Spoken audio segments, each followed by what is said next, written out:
The shortened timeline will have a huge impact on free agent negotiations. Normally, a top free agent would visit several teams and play one against the other to get the best deal. There may not be enough time to do that. One man that is directly affected by this, agent Drew Rosenhaus, who represents over 100 NFL players. Drew, thanks for your time today. How will you approach not having the luxury of time to get players signed for maximum value? Well, you know, I do think we can get maximum value, Deuces.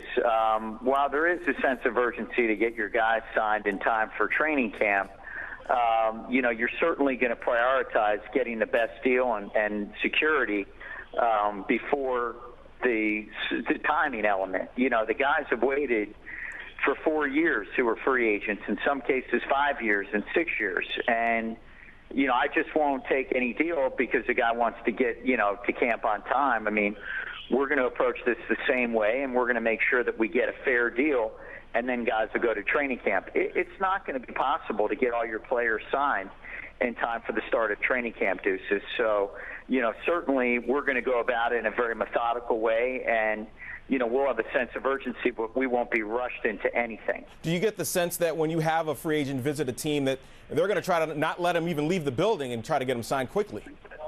Yeah, that's always been the case, though, you know, and because teams can't sign free agents until Friday and just about everybody will be in a training camp, there will be a great sense of urgency. Now, we'll spin that and we'll use that against the teams because in the past when you negotiate with them, it was in, you know, March. They had plenty of time. They could play cat and mouse with you. They could lowball you. They're going to have to hit you with their best shot. You're going to have very meaningful negotiations from the teams because they're going to be very hungry to get guys signed in time so that they can get players into practice.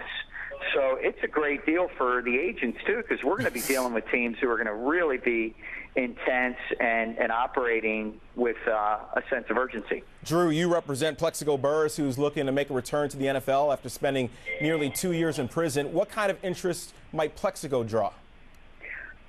Deuces, I've said this all along. I mean, we definitely think there's going to be a great market for Plexico. We're very excited about this process getting here for him. He's waited a long time to be in this position.